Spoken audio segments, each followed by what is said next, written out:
Day 6, verse 24. And God said, notice he keeps talking, and that's how things happen. I can't do that.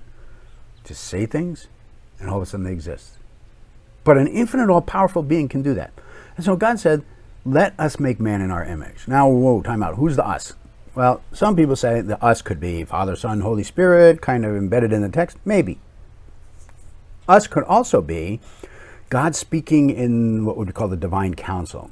Now, we haven't talked about it yet. It's coming. But God also made these non-visible creatures called angels.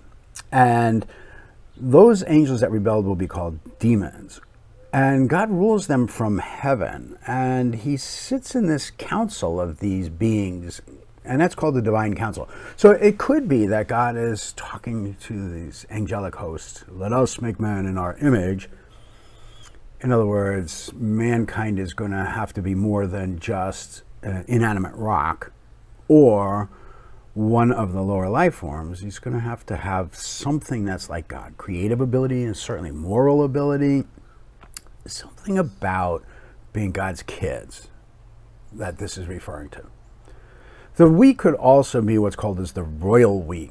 I don't think it is, but maybe. The royal we mothers use this all the time. Well, aren't we something? Didn't we get ourselves dirty? Let's get ourselves off to school. That's the royal we. We do it in English too. It just doesn't make any sense here in the text. I think probably, if I had to vote on it, I would say probably God standing in the divine council, showing this emergence of heaven and earth. Remember, I said a while back, spoiler alert, we are not alone on planet Earth. We never were. And that is going to be a theme that runs throughout the Bible, right to the very end, and explains an awful lot of craziness that happens in the world even today. We are not alone. Let us make man in our image. That's this ominous understanding that there's other beings out there that God is talking to. Let us make him according to our likeness. And here comes the dominion thing. Here comes the job description. Your job is to take care of the planet. Let them have dominion. That's a rulership concept. So God gives us authority, his authority to rule the earth. Let them have dominion over the fish of the sea, the birds of the heavens, over the livestock, and over all the earth and every creeping thing that creeps on the earth. That means we're responsible for the planet. Responsible for the health of the planet, the cleanliness of the planet, not destroying the planet, the animals of the planet. We are the Dr. Doolittles of the planet on God's behalf. And we've messed that up royally. And sometimes I think the church is the last person to understand we have an environmental responsibility, not just to not mess it up, but to improve it.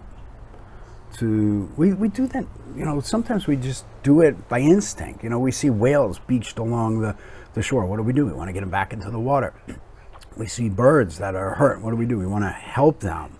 We want to manage the planet on God's behalf with the life that he put here. That's our job. We're zookeepers.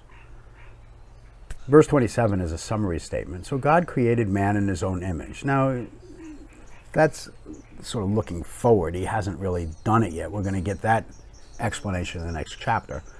And it means mankind, so it means man and woman. Created man in his own image. In the image of God, he created him. Male and female, he created him. We'll get more detail of that later. But notice again, God blessed them, verse 28, and said to them, be fruitful and multiply. As with all living things, be fruitful and multiply, fill the earth, subdue it, and have dominion over the fish of the sea, the birds of the heavens, over every living thing that moves on the earth. There's our job description. We're gardeners, we're zookeepers. That's what we are to do. Somehow we long for that. We want to go to the beach. We want to walk in nature. We want to see the majestic mountains. We're zookeepers. We're gardeners. This is what we're supposed to do. We weren't supposed to eat the citizens of the planet. Not at first. That's going to come with the spoiler alert. But verse 29 says, look, behold, I have given you every plant yielding seed that is on the face of the earth, and every tree with seed in its fruit, you shall have them for food. Very clearly, God said, be vegetarian and eat anything you want. And to every beast of the earth, and every bird of the heavens, and to everything that creeps on the earth, everything that has the breath of life, I give every green plant for food. It's very specific. So where did we become meat eaters? Well, that's going to come when we talk about the flood, later on in the prequel.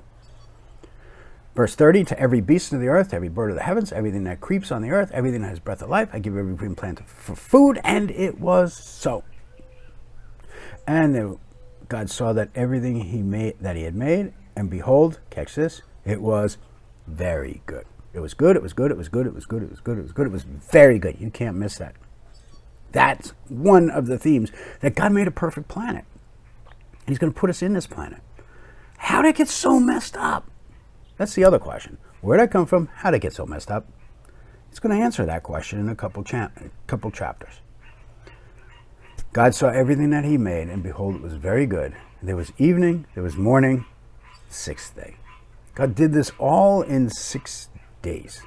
And again, don't get hung up over the 24-hour thing. He did it in 6 days. And he created it from light up unto life, up unto mankind, who's made zookeepers and gardeners. So what do you do after you create everything in 6 days? Well, you rest. But wait a second. Why does an infinite, all-powerful being need a rest? Think about that. He doesn't. But that's what we go to in chapter 2.